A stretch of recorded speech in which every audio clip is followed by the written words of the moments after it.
America Iran ആണവ ചർച്ചയ്ക്ക് മധ്യസ്ഥത വഹിച്ചതിന് ഒമാന് നന്ദി അറിയിച്ച അമേരിക്കൻ പ്രസിഡന്റ് ഡൊണാൾഡ് ട്രംപ് സുൽത്താൻ ഹൈതം ബിൻ താരിഖിനെ ഫോണിൽ വിളിച്ചാണ് ഒമാന്റെ ശ്രമങ്ങളെ ട്രംപ് പ്രശംസിച്ചത്.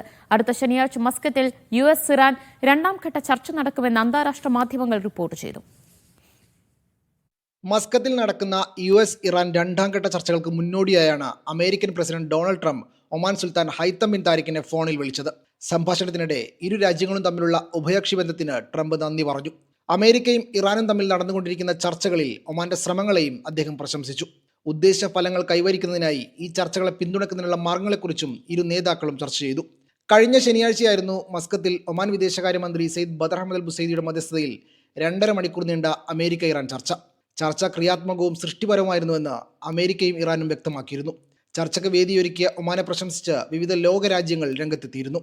അതേസമയം അമേരിക്കയും ഇറാനും തമ്മിലുള്ള രണ്ടാം ഘട്ട ആണവ ചർച്ച മസ്കത്തിൽ തന്നെ തുടരുമെന്ന് വിദേശകാര്യ മന്ത്രാലയ വക്താവ് ഇസ്മായിൽ ബാഗൈ പറഞ്ഞതായി Iran state news agency report ചെയ്യുന്നുണ്ട്. Media 1 Muscat.